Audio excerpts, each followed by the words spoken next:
Welcome everybody to the IAB Brand Academy webinar. The topic of today's session is how to measure impact of omnichannel consumer journeys. We'll have a few minutes towards the end of the panel discussion to address your questions. For those of you who are not familiar with the company, Acuity Ads is a Canadian publicly owned company that developed Illumin, the first omnichannel journey automation platform in the ad tech industry. Without further ado, here is Seraj. Welcome. I'm so delighted you could join us today. This is Seraj Bharwani, the Chief Strategy Officer and the moderator of your session today. As you heard, the topic for today is how to measure business impact of omni-channel consumer journeys. The topic of journeys has been around for a while. First of all, today's discussion will be of consequence to your business. And let me explain why. There are several major shifts we are going through in marketing and advertising. And with that, take a look. Oh, first of all, let me do this. Let me invite our panelists, just so you become familiar with them before I jump into the intro. I have a couple colleagues with me from our company. Max Dobbs, he is the EVP of Enterprise Sales. He is being the leader who has taken the vision from our CEO and has really brought it to life, partnering with our product teams and our engineering teams, and is just an amazing guy. You will love to hear from him about what the platform is all about. And I have with us Jake, who has been with the company for a while. He's been with the company, frankly, even longer than I have, Jake Heiser. He is the Senior Director of Enterprise Solutions. He is in the front lines of where Illumin works directly with some of the major enterprises out there. He has real active knowledge of what's working, how it's working, the results and so forth, and he will really take us through a lot of intimate details in terms of how you can really deliver great results. Welcome, Max and Jake. Thanks for having us today. Thanks, Seraj. To have you. Let me set the stage before we get rolling with the discussion, okay? The major shifts in marketing and advertising that I've been talking about, actually, when we talk about consumer journey, take a look at the date on this thing. The first marketing funnel describing how consumers make decisions from when they become aware of a brand, have an opinion they develop, consider it, develop a preference for it, and purchase. This was first published in a journal way back when, almost 100 years ago. Since then, so much has obviously changed. The channels and so forth that have evolved, but not much really changed in the way marketers were actually doing marketing and advertising. The next real evolution happened when McKinsey did extensive survey of 30,000 consumers out there. And what they found was consumers go through extensive evaluation, information gathering phase once they first find out about brand or brands which are going to be in their consideration set. And then when they finally do, in fact, make the purchase. But there is even more to that. There is even a loyalty loop for frequently purchased products, how people make those decisions based on experiences. But the change that really happened from the funnel to this loop that the customer decision journey that McKinsey introduced really was they introduced the idea that the way potentially people buy automotive versus how they buy pet foods versus how they buy cosmetics are very, very different in terms of the stages they go through and the choices people make and so forth. They found out that, and there were a bunch of studies by agencies done based on this model, that it takes 23 steps for somebody to really make the purchase through the decision journey they go through for an automotive versus 8 or 9 stages to buy pet food and so forth, right? But the discussion was still around verticals. Are you an auto buyer? Are you a pet food buyer? Are you a cosmetic buyer? And so forth. We were still bucketing people Compare that to how the funnel was described, which was everybody was going through the same. It was like a mass channel. Essentially, we assumed everybody went through the same process. The fact of the matter is that has completely evolved and changed. What really needs to be known is what is your decision journey at the individual level? What's motivating you to buy something? What's motivating you to even consider something? Are you in the market because you moved? Are you in the market because you got married? Are you in the market because you now have a family and new kids? Are you in the market because you have back pain? All of these things get in the consideration. And so the journey needs to be about you. And that is the first big shift that is beginning to happen from a generic funnel and vertical decisions to a custom journey. The idea, it is down to the individual person. That's the first shift. That's a big shift though. The next thing is, if you buy into the idea and the metaphor that the decision making is all about how people go through the stages, then the question is, where do they get stuck? Where do they need the most help? And there, some amazingly good work actually got done over the past couple years or so. This is based on what Google did with some behavioral economists. The fascinating study, what they based this on was they studied the journey of people based on really tons and tons of search queries. So what did they do?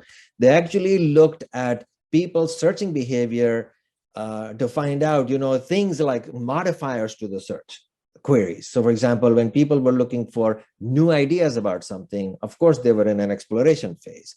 They are looking for the best of something. Again, they are exploring. So these were the modifiers to their queries versus when they are looking for offers or looking for discounts or looking for the specific brand and so forth, right? That's when they are evaluating and comparing. What they said was, this is where people get stuck.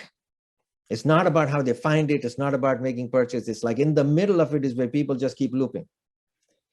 And this is where they need the most help. They call this the messy middle.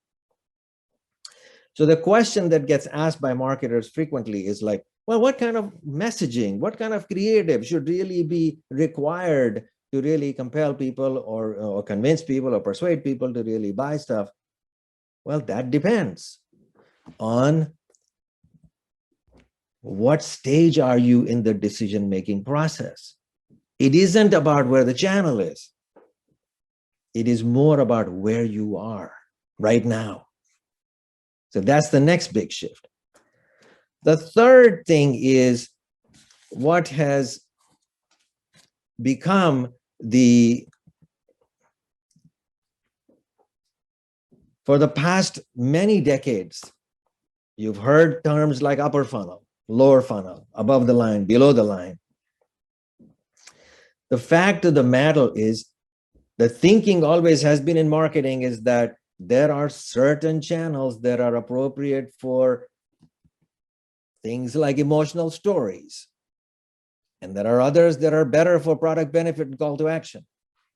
That's the kind of creative appropriate for channels. And certain channels are appropriate above the line for awareness versus response, where you actually want people to do something. And how you measure the effectiveness also goes by the channels. Upper funnel always gets measured through brand equity, recall, favorability. Lower funnel by leads and sales. But here's the issue. The channels are actually emerging. Video these days can do anything. It can drive brand awareness. It can drive engagement. It can actually drive purchases. Social is no longer just about interactions. It is actually about taking all the way to commerce. That's what social commerce is. It can take you all the way through, or even in-stream. You can do in-stream transactions these days. And that is where what is beginning to happen is advertisers are beginning to realize that no longer is it sufficient for them to run what is classically called upper funnel or awareness programs, wait for 6 months to 9 months by the time they actually figure out whether those programs and the equity that they created generated sales. They want to go from channel-specific measurement to cross-media attribution. Tell me in the middle of the campaign, as I'm running across the journey, whether upstream investments are actually influencing downstream performance. It's a big shift. Finally, measurement. It was traditionally all about run the programs and then at the end, deliver a nice, beautiful 30-page report. See how great everything is, deliver the good news. Well, that's not enough anymore. The good news is not good enough. What advertisers really want is to understand and get real-time insights. Why? Because what's the point of wasting money if I can find out something right now while we are in the campaign? I want to eliminate waste. I want to shift money towards stuff that's actually working. They want to scale programs that are working and do it predictably. These are some major shifts, by the way, that need to be addressed now. And like any major shift, it creates a lot of anxiety. Even though all of these shifts are net very positive, both for the advertisers and for the consumers. It eliminates a lot of annoyance, repeated and jamming of frequencies. It eliminates waste for the advertisers. A variety of things happen when it's done right. So rest assured, what we're going to do today in the discussion we are about to have with Max and Jake, we want to empower you with the right tools and platforms so you can take charge of it, you can take control of it.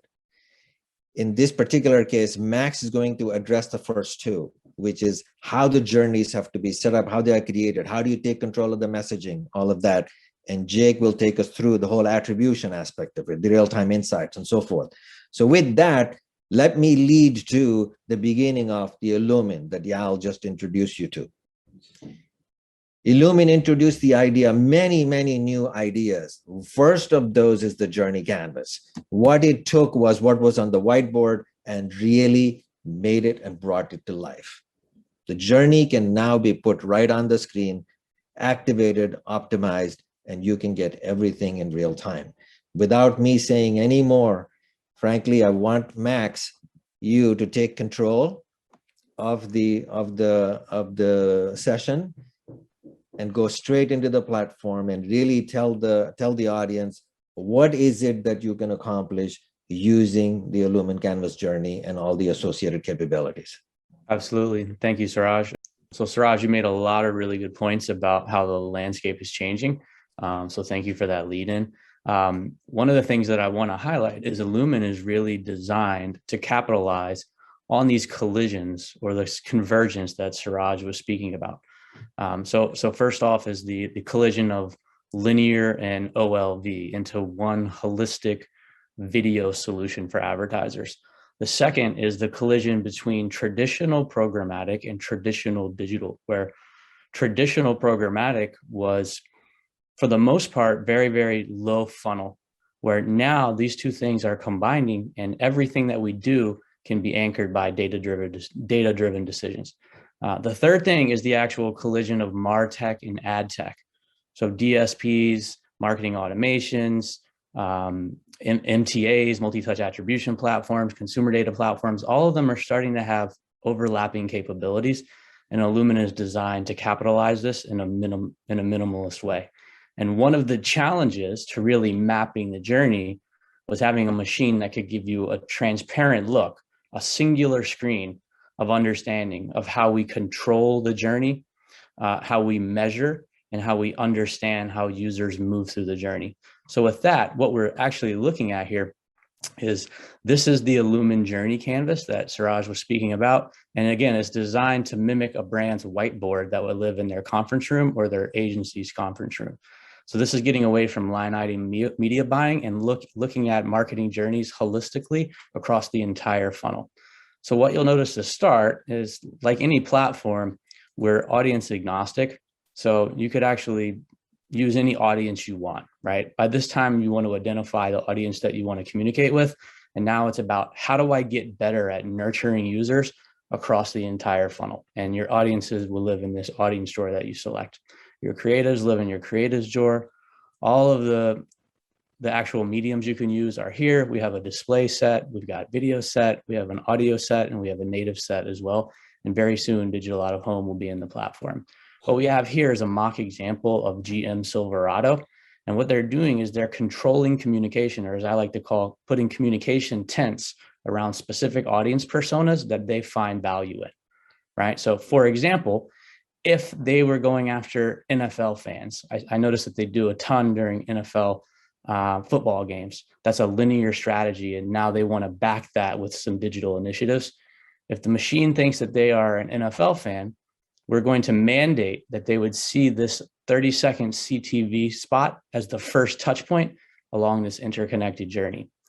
Anytime you see these orange diamonds along the canvas, Seraj, this goes to the control piece. And we want to enable marketers to have nuanced control. I want you to think of these as doorways, and these determine whether this consumer stays here or progresses through to the next step along the journey. I want to give a brief caveat to say that at any given time, if a user clicks on an ad and they're ready to convert, we don't take them through this elaborate journey. We would just warp speed them to the end of the journey where you could build out a Silverado or map out a dealership on the website. The point of this canvas is to get better at nurturing users who we know are a good life stage target, but aren't quite ready to take action yet.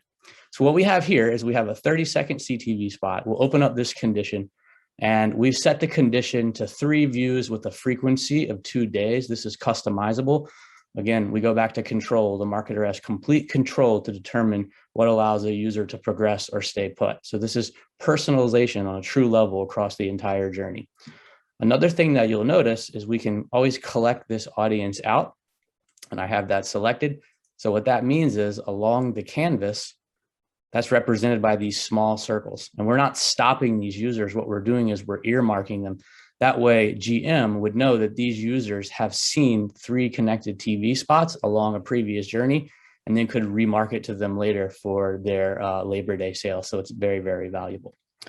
Something else to highlight is we're actually able to personalize the experience, not just with messaging across the whole journey. As you see, we have different messaging for different personas.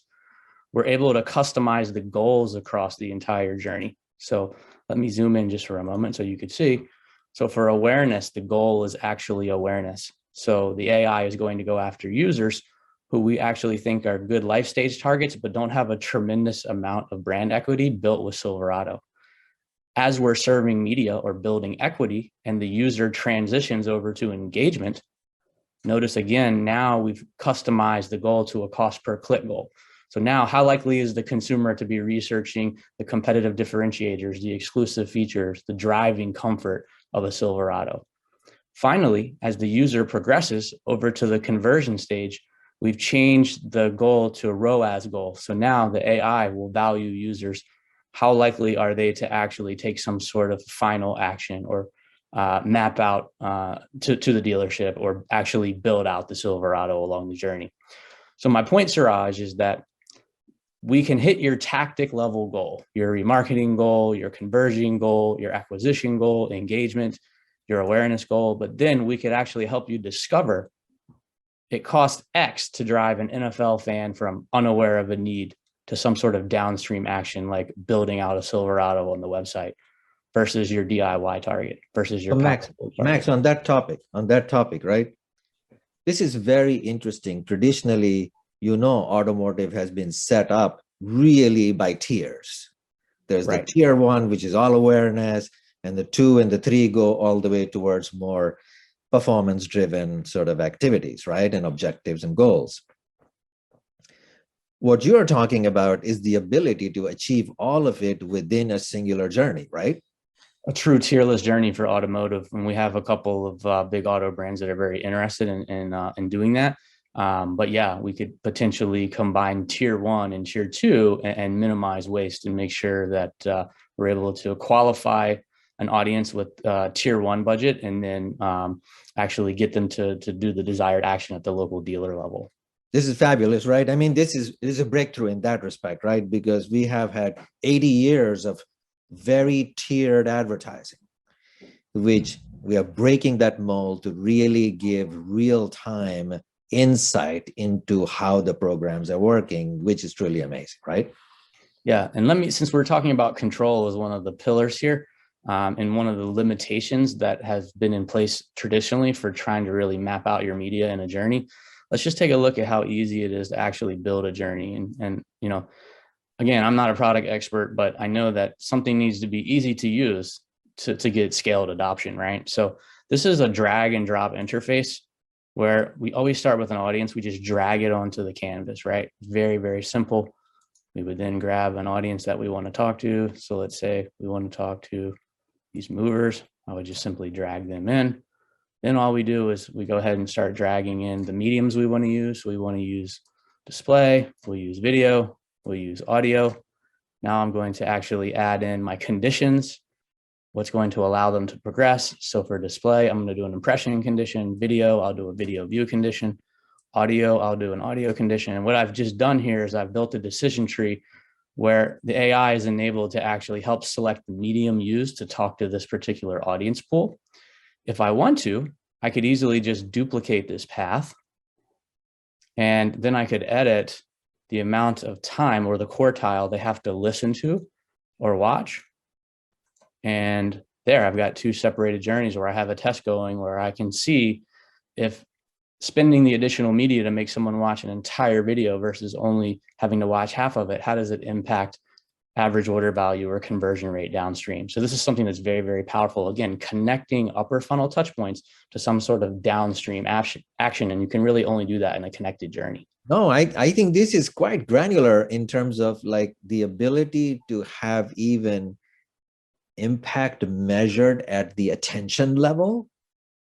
That's really different, right? I've not really seen it in any other way. I mean, the discussion about consumer attention has been going on for a long time. It's just that the ability to really measure the impact of it is amazing. Yeah, definitely. And I think, so let's take a step back of the why, right? So why would we want to set up media outside of storytelling, which most brand marketers want to do? From a measurements perspective, why would we want to set up our media in a journey? Well, let's take a look at this canvas here, okay? So the first thing I'm going to do is I'm going to open this audience drawer. And what you'll notice is I've got 7 different audiences here. We've got some Acuity modeled audiences, some third-party audiences, some first-party audiences, and we've enabled this prospecting. So what that means is it allows us to find users who don't live in any of these known buckets. And what the AI is going to do is it's going to value them on behalf of the brand. So let's go back to GM. If this was a Silverado campaign and we turned on prospecting, now I'm going to find Seraj out there in internet land, and I'm going to map him to the most appropriate journey. Is he this NFL fan? Is he a DIY? Is he power sports? Is he a contractor? We'll match you to the most appropriate journey dynamically. Now let's go a step further.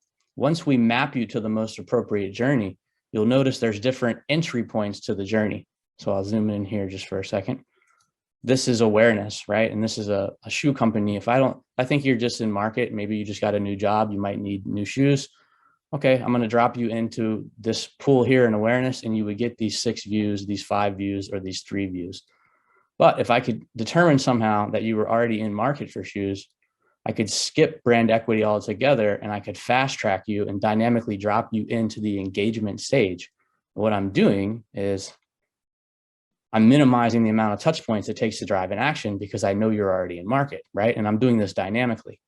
Now, let's say you were tweeting about my competitor. Well, we could potentially drop you here almost in a remarketing pool, even though we haven't built brand equity, in an attempt to pick you off on a journey you've already started. Mm-hmm. So big picture, Seraj, what we're doing is we're valuing users, then we're matching them to the most appropriate communication path, And then we're dynamically inserting them into the path at the most appropriate stage to ultimately shrink the number of touch points or get better at nurturing users who need brand equity built. And this completely is all get it. I think, yeah, completely get it, Max. I think what you're pointing to is what I earlier referred to is your messaging based on where the consumer is in the journey. Absolutely. And we're actually personalizing where we place them into the journey, right? Instead of having auto intenders all just start in engagement or awareness or in the conversion, we're looking at where we think based on their previous behavior, where they should be inserted in dynamically, right? Tremendous refinement. Yes, absolutely. So let's take a look at one other thing that I wanted to show here is we talk about being able to dynamically understand what's happening along the consumer journey, which has always been a really big challenge. So what I'll do is you can see here that we can actually see where the users are in real time along this connected journey. And we could always actually click on one of these paths and we could see we had more than one audience who's actually moving through, who's meeting this 5-view condition after being exposed to this ad. And we can see how many are moving through and start to understand where the bottlenecks are. But even greater than that, we have what's called a pathlight report, which we'll talk more about in our third series, but I could actually highlight what is the most efficient path, what's the quickest path, which path was the path with the most conversions or clicks, and I can understand this in real time. So, seeing the data is one thing, but then being able to actually visualize how users are moving through is something that's really, really powerful and something that a lot of brands are after. Yeah, this is about real time. I mean, you really highlighted the point. Literally knowing how many people are flowing through the different stages, which are the pathways that are working really well, flowing high volume, which ones where people get stuck, what kind of message alternatives that you need to consider. All of this is just fabulous. This is fantastic. Thank you, Max.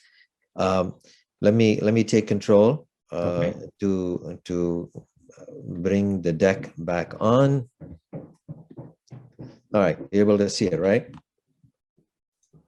Yeah, we see it. Jake, let's talk about this. Now that the audience is fully familiar, it was a great reminder to show exactly what the platform does, how the canvas works, how you set it up, how you get the real-time data flowing through the pipes and through the journey and so forth.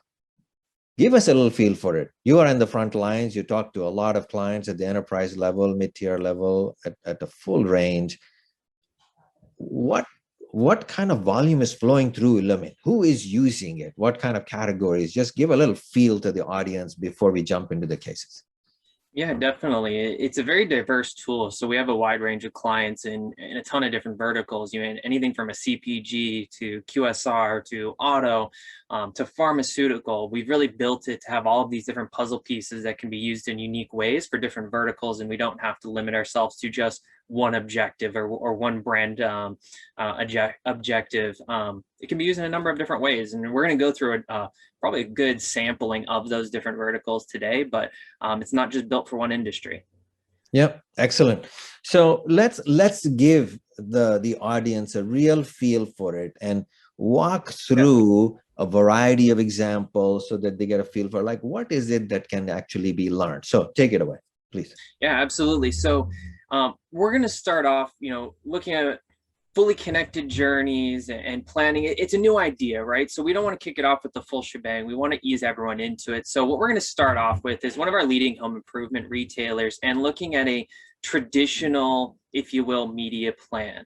We're going to cover this idea in a previous session, and we're going to it with all the different ways we're slicing and dicing. So home improvement retailer, let's get into some of their business objectives. And so first and foremost for these guys, they have a lesser known section of the business. So they are known for their core lines, their improvement goods, their supplies, but nobody thinks of them for decor. So your furniture, your decorations, your home goods, and they have that very loyal customer base.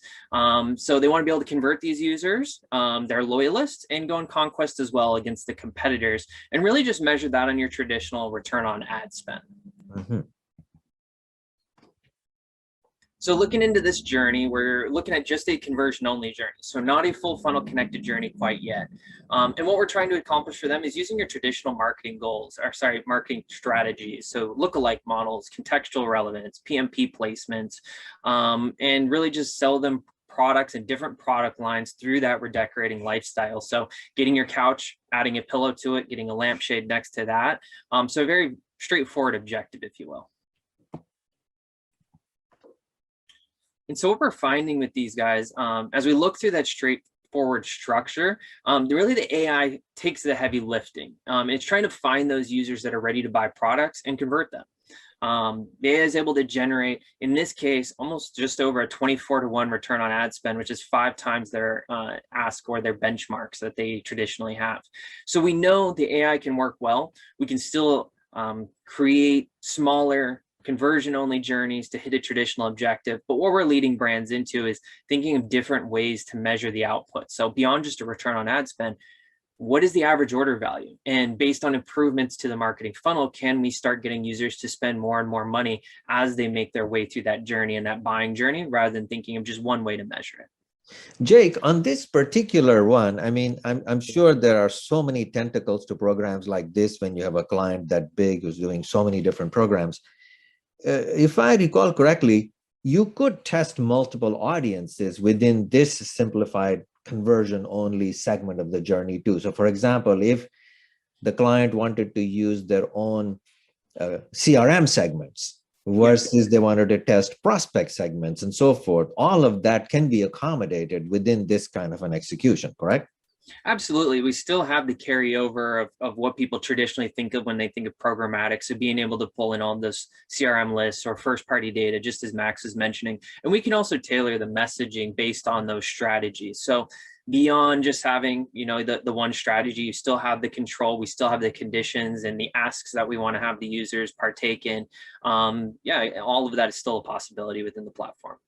Okay. Now, the other thing that I made earlier when we started is that the idea of testing different kinds of messages and offers to get people through where they get stuck in the middle, right? That happens to be a very important part of what advertisers want to know. Lead us through that and show us what kinds of things you are learning there. Yeah, absolutely. Perfect segue. So looking into this next client, we're going to spice it up a little bit. So looking into the creative structure and control that you can have when you start building out those sequences. So for these guys, they're a leading QSR company, and they wanted to really start expanding into the, you know, click and collect or order and pickup space that was really accelerated by the pandemic.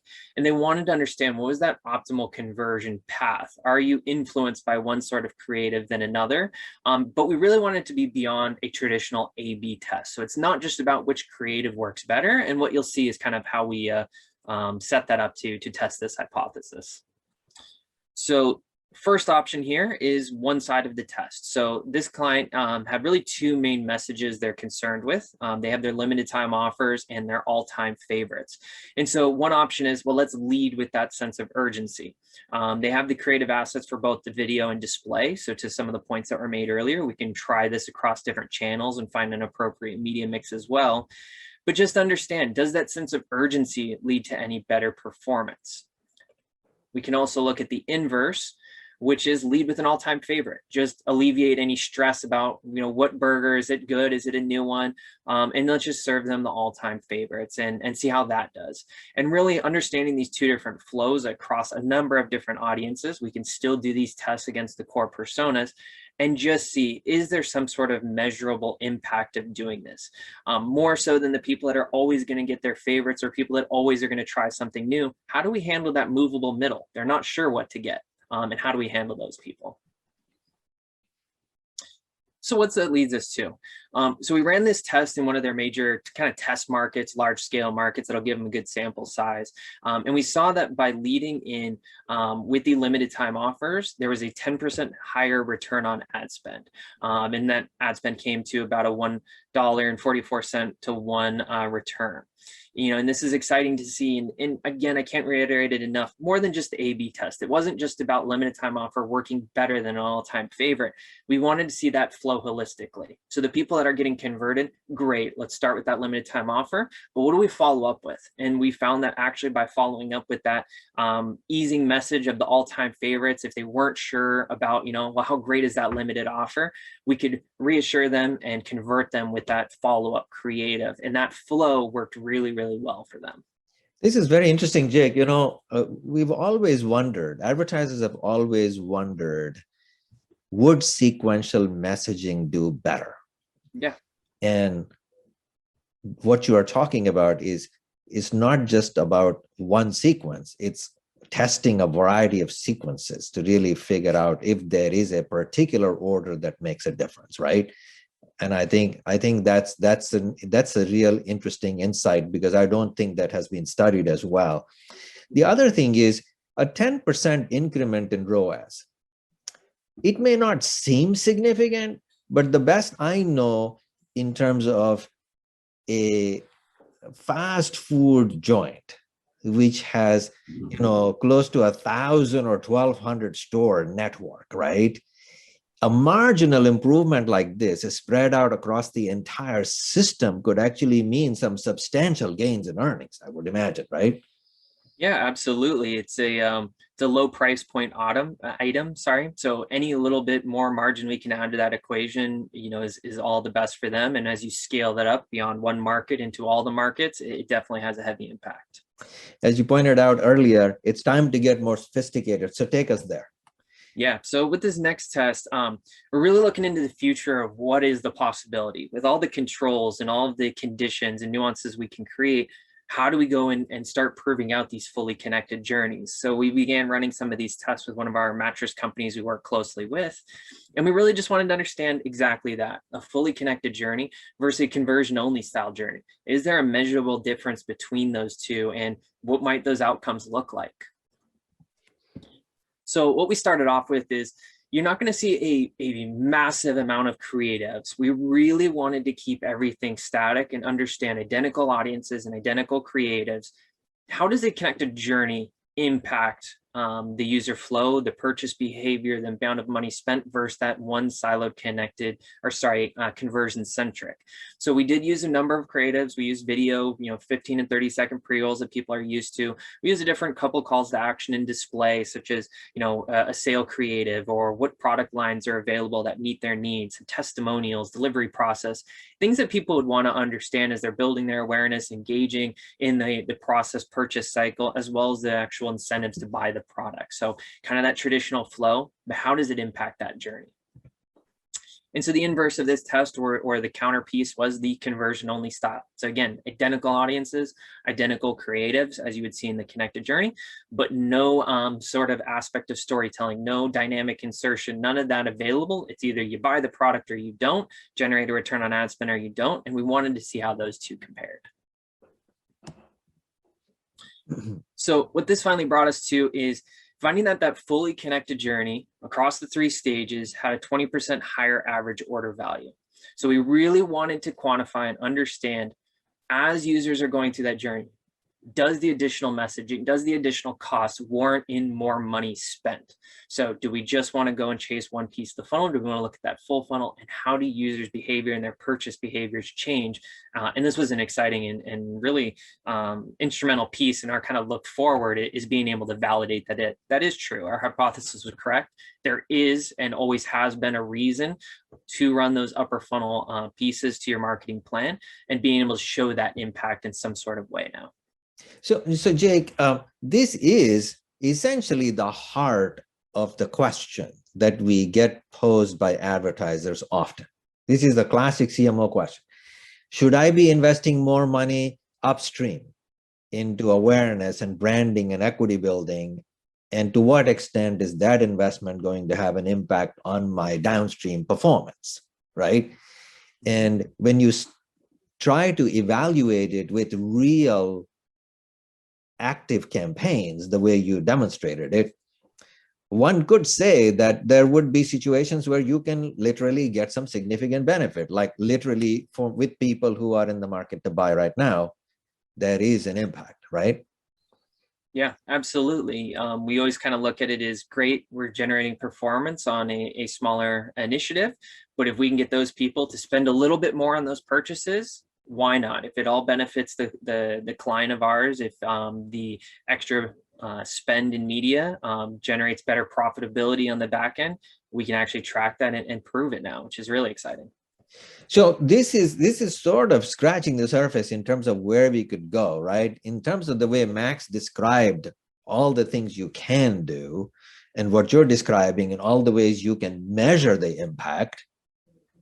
I mean, the sky's the limit here in terms of all the things you can say. So where are you going with this now?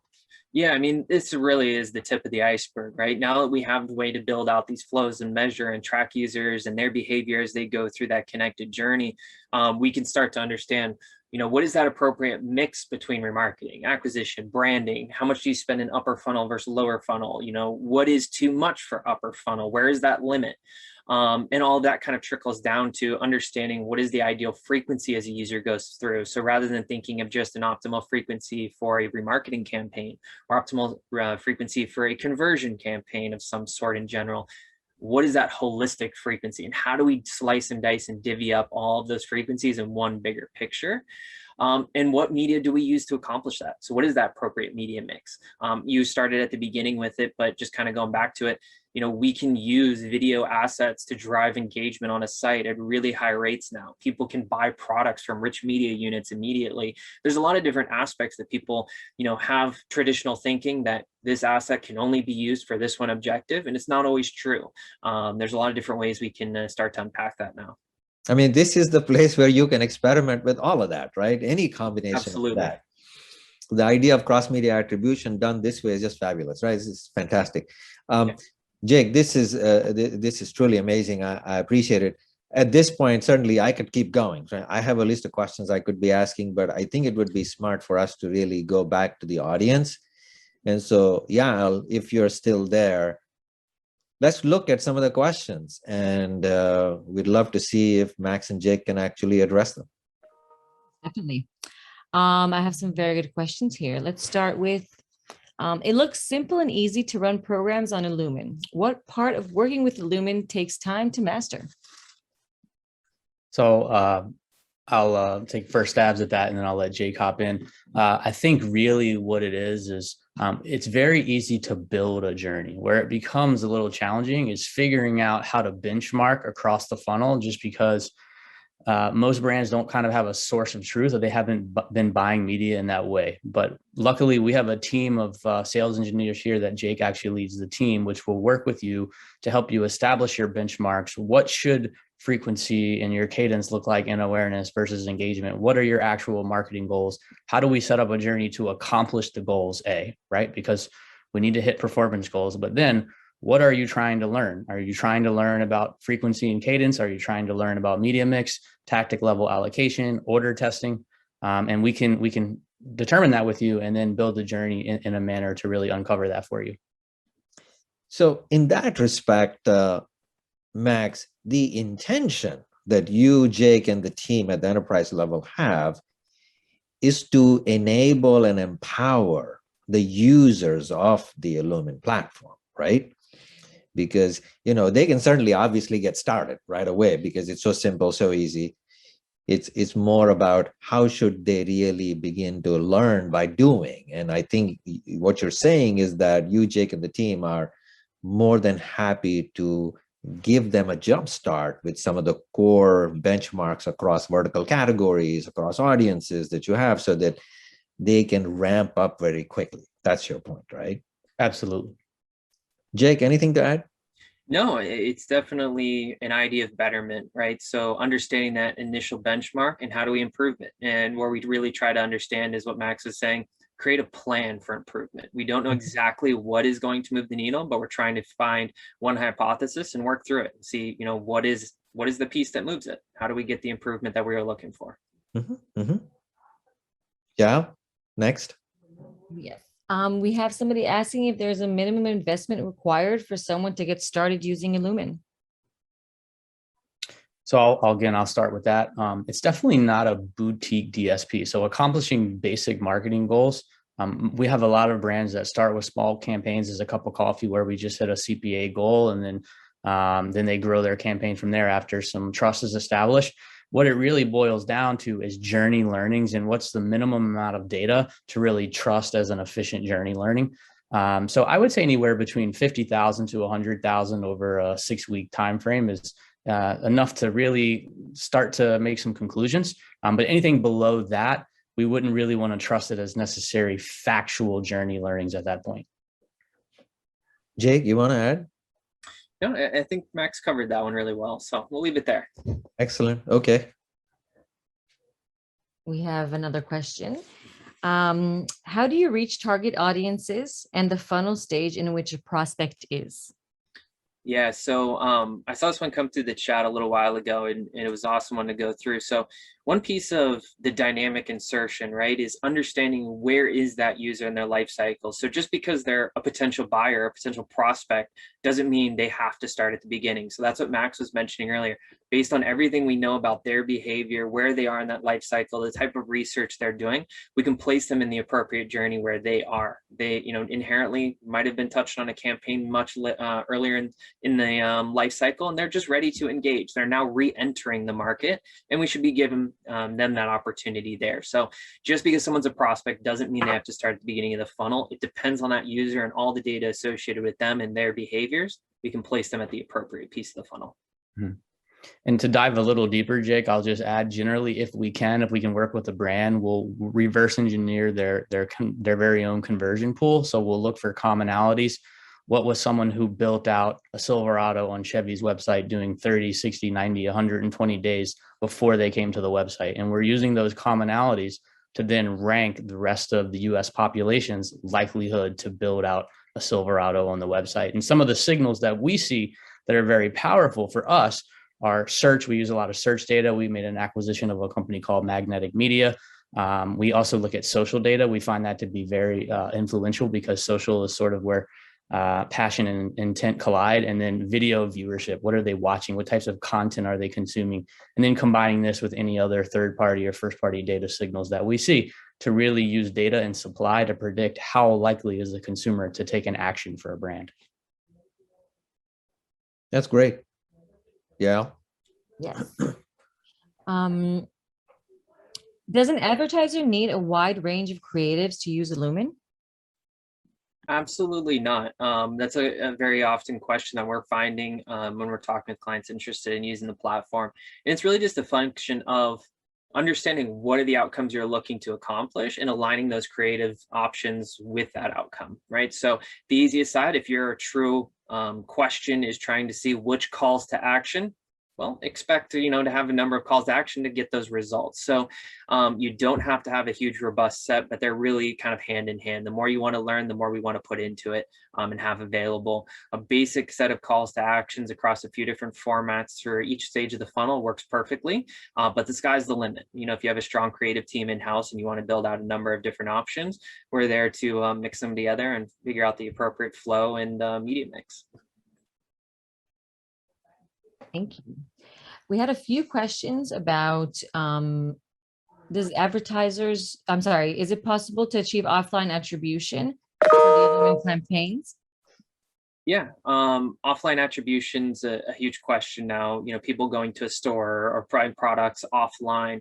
We have a number of different partnerships in place to help us measure that. We can see everything on our side through that consumer journey, and then we use some of those partners to connect the dots for us on the back end and what happens once they leave their computer. So definitely something we can go through as well. Yeah, I think that part is a very natural evolution to one of the case studies that you talked about, Jake, earlier for the fast food brand, right? Because the whole idea of click and collect or other hybrid forms of both media consumption, interaction, and where the sale actually happens is now so fluid.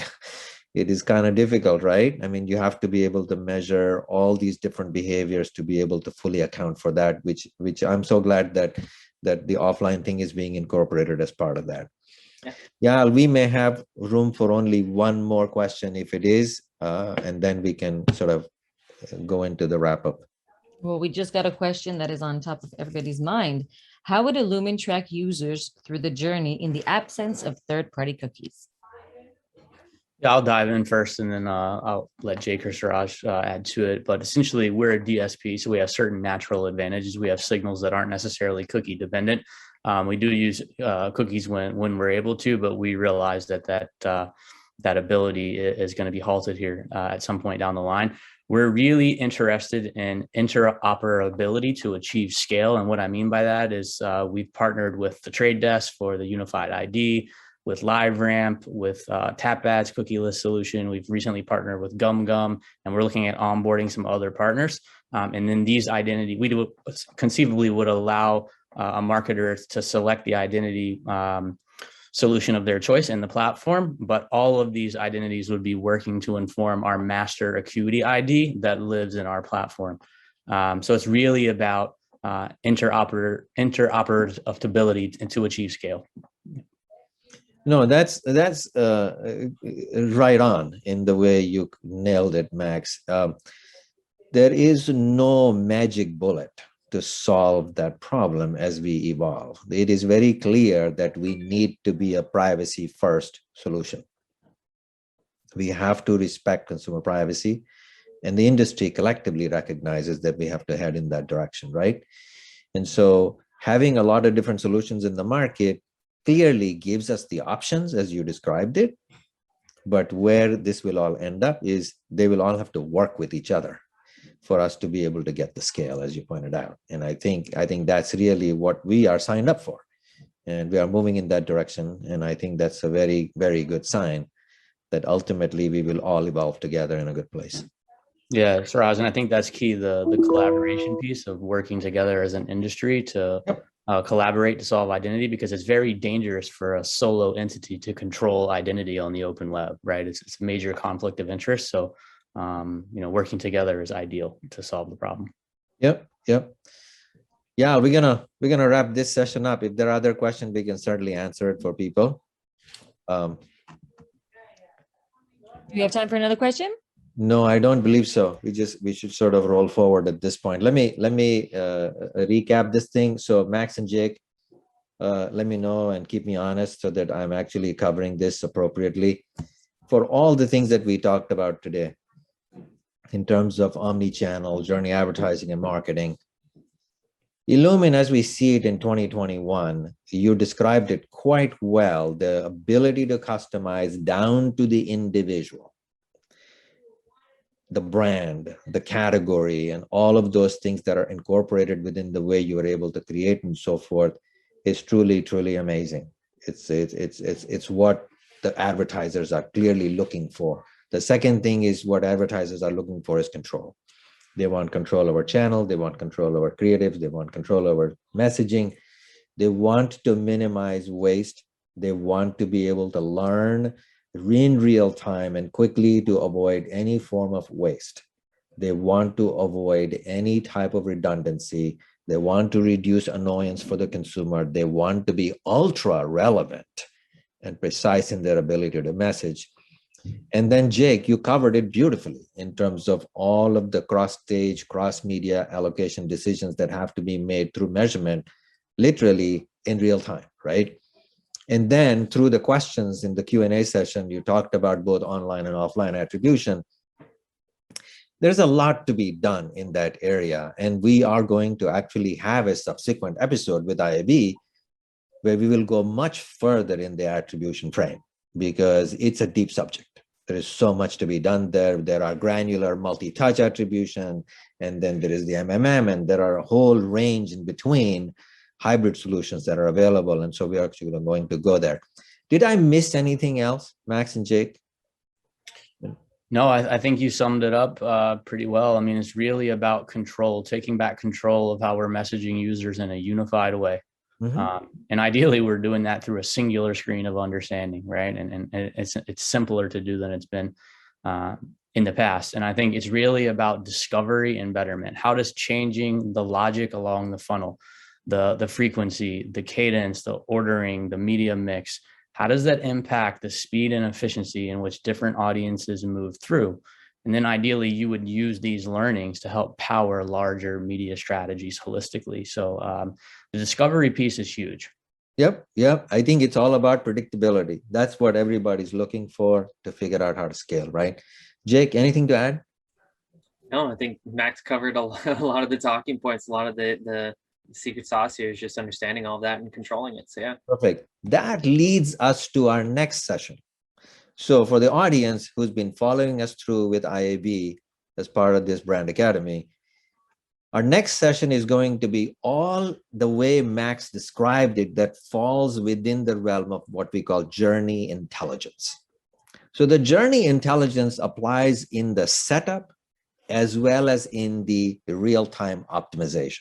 So in the setup, the points that Max was making earlier, which is benchmarks, critical to knowing where to start, fast tracking, pooling of audiences, journey stage segmentation, all of those things are critical, and you need to learn and understand that to really make the most of the Illumin platform and this whole idea of how journeys should be executed.